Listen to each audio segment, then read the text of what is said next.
akan melanjutkan dari kelompok 5 tadi tentang korelasi tata jenjang Spearman.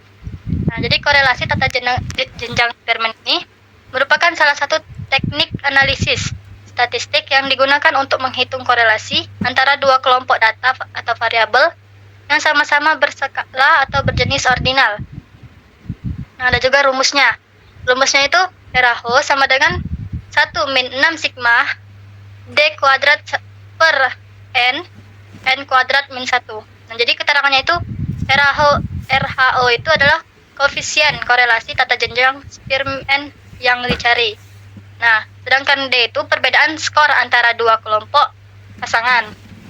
Nah, N itu jumlah kelompok. Sedangkan 1 dan 6 adalah bilangan konstan. Nah, terus ada juga korelasi tetrakorik. Korelasi tetrakorik ini merupakan salah satu teknik analisis korelasional yang digunakan untuk menganalisis hubungan antara variabel X dan variabel Y. Korelasi tetrakorik ini digunakan apabila data variabel X dan data variabel Y sama-sama berjenis ordinal, kuatan dan dikotomis. Ordinal hanya dalam dua jenis. Yang semula kedua data variabel X dan Y tersebut sama-sama berjenis interval atau rasio. Jadi tabel yang digunakan adalah tabel 2x2.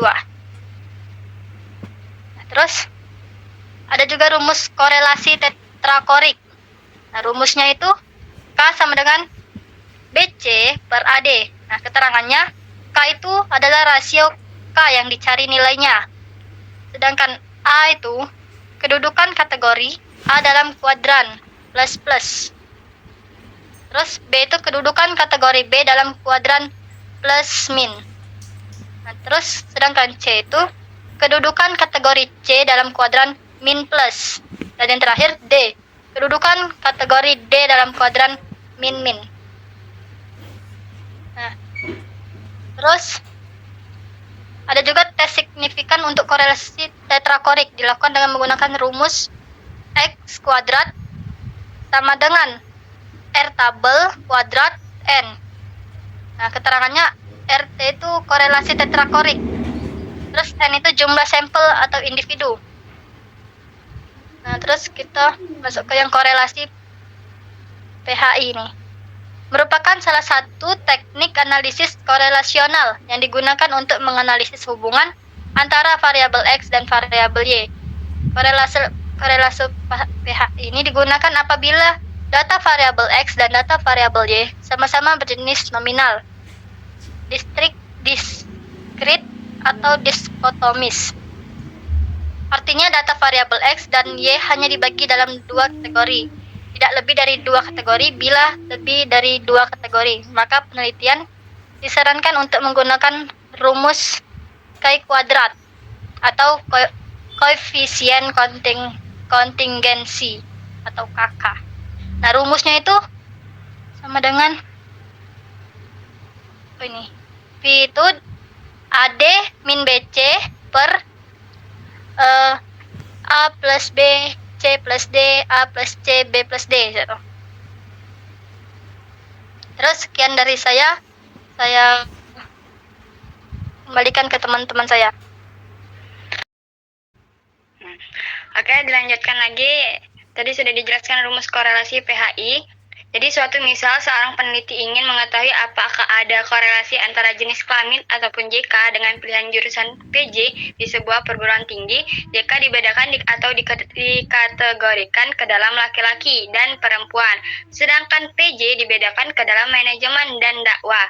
Hipotesis penelitian dirumuskan sebagai berikut. Yang pertama yaitu hipotesis kerja ataupun HA. Terdapat korelasi antara jenis kelamin dengan pilihan jurusan di perguruan tinggi. Yang kedua yaitu hipotesis nihil ataupun HO.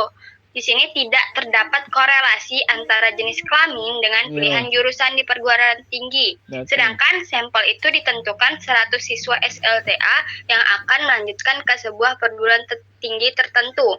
Hasil pengumpulan data ini tentang pilihan jurusan mereka ditabulasikan pada tabel berikut. Nah, pada tabel 4.7 yaitu pilihan jurusan status siswa SLTA, bisa dilihat di situ ya. Berdasarkan data yang terdapat pada tabel di atas, maka dapat dihitung koefisien korelasi PHI sebagai berikut.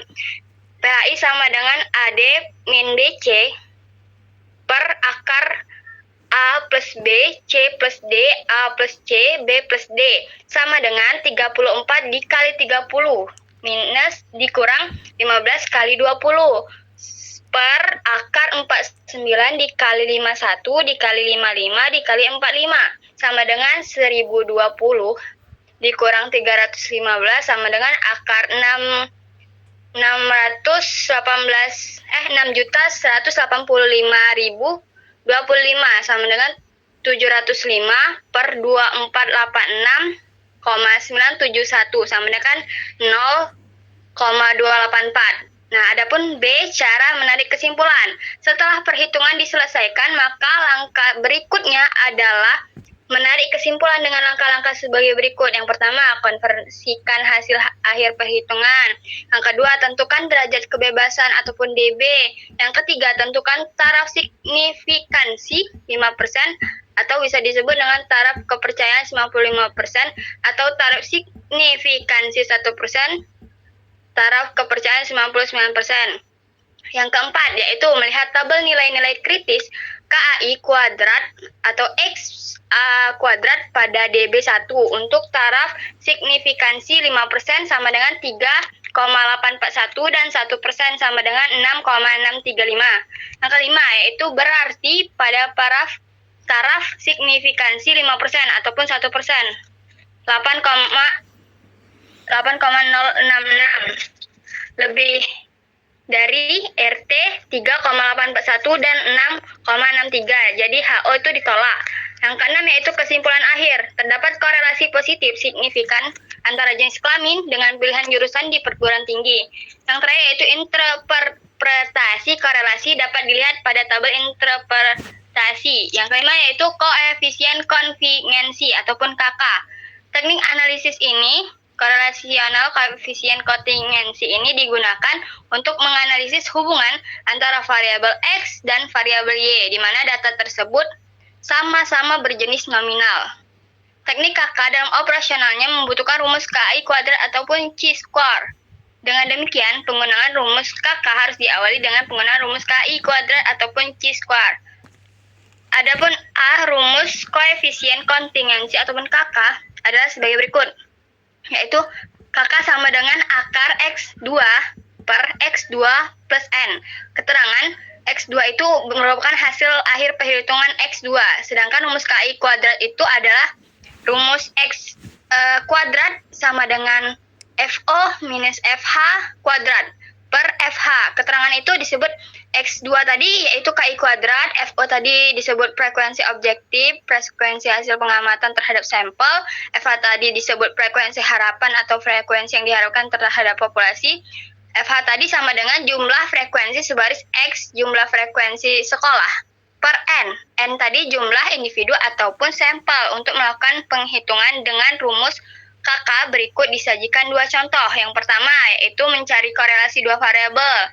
Seorang peneliti tersebut mengetahui korelasi antara jenis pendidikan ataupun JP dengan pilihan pekerjaan ataupun PP dari 150 orang responden. Data yang diperoleh ditabulasikan ke dalam tabel berikut, yaitu dalam tabel 4.8 tadi.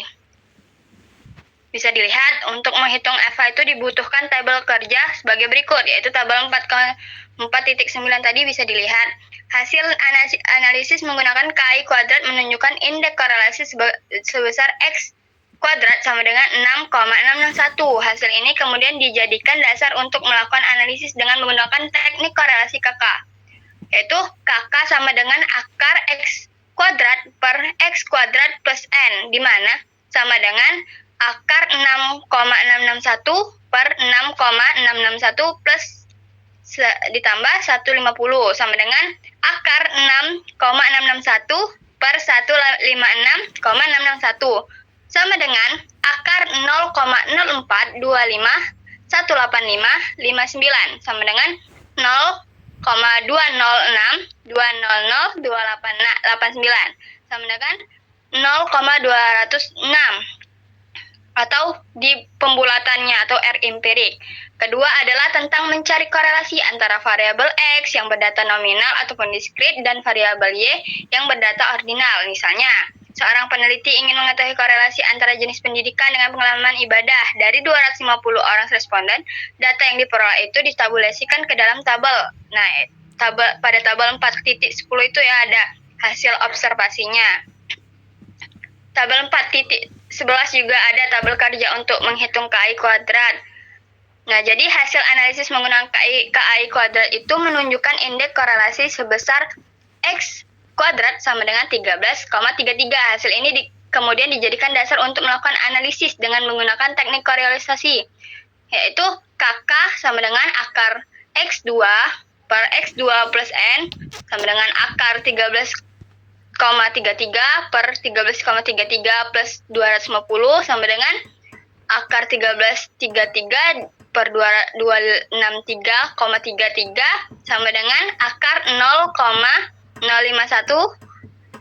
yang berhasil 0,226, yaitu disebut R empirik. Mungkin sekian. Dilanjutkan kepada saudara Cindy.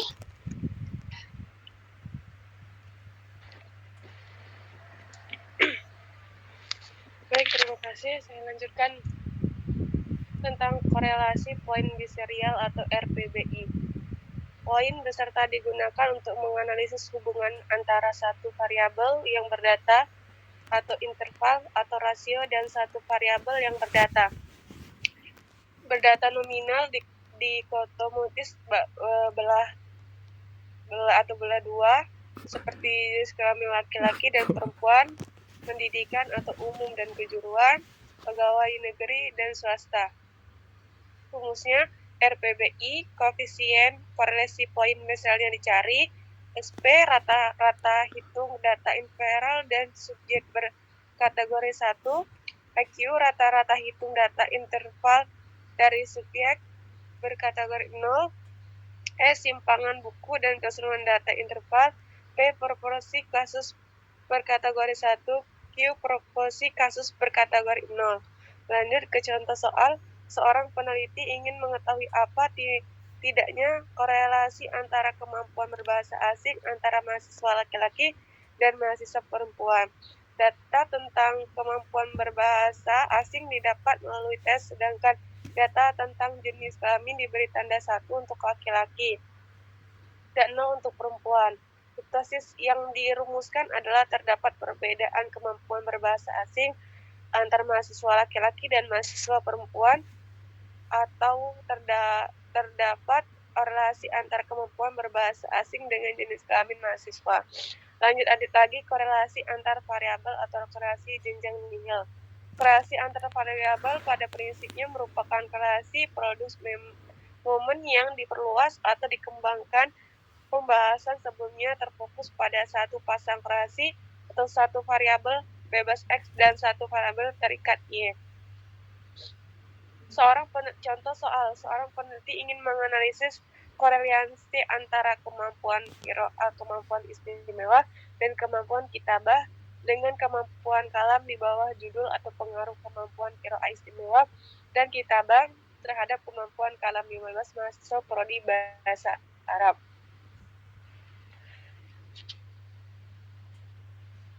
Selanjutnya akan disampaikan oleh Saudara Yanto tentang korelasi parsial.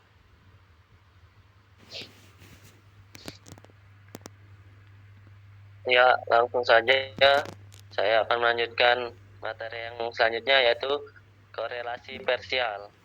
Korelasi parsial merupakan analisis korelasi yang melibatkan variabel kontrol. Pengertian di kontrol di sini adalah meniadakan korelasi atau pengaruh variabel kontrol terhadap variabel yang sedang dianalisis, diofisien korelasinya. Analisis korelasi parsial menciptakan jenjang analisis korelasi parsial, yaitu korelasi parsial jenjang pertama dikontrol satu variabel korelasi parsial. Jenjang kedua dikontrol 2 variabel, korelasi parsial jenjang ketiga dikontrol 3 variabel, dan seterusnya. Korelasi parsial bertujuan mencari atau menghitung korelasi yang lebih murni dan lebih bersih dari 2 variabel yang sedang dianalisis. Semakin tinggi jenjang korelasi parsial yang dilakukan, maka semakin murni dan bersih hasil konferensi korelasi yang didapatkan. Contoh soal, diambil kembali analisis korelasi antara variabel jenjang nihil. Di atas hasilnya diketahui RY1 sama dengan 0,835, RY2 sama dengan 0,664, RY3 sama dengan 0,807, RY12 sama dengan 0,674, R13 sama dengan 0,789, dan R23 sama dengan 0,557. Berdasarkan hasil analisis korelasi antara variabel tersebut, dapat dilakukan analisis korelasi jenjang pertama sebagai berikut. Korelasi kemampuan qiraah kali 1 dengan kemampuan kalam Y dikontrol oleh variabel kemampuan istiqma kali 2. Yang selanjutnya, korelasi kemampuan qiraah dengan kemampuan kalam Y dikontrol oleh variabel kemampuan istiqma kali 3. Korelasi yang selanjutnya yaitu korelasi kemampuan qiraah kali 2 dengan kemampuan kalam Y dikontrol oleh kemampuan istiqma kali 1. Korelasi kemampuan qiraah kali 2 dengan kemampuan kalam Y dikontrol oleh variabel kemampuan istiqma kali 3. Mungkin sekian yang dilanjutkan kepada saudara Ilham.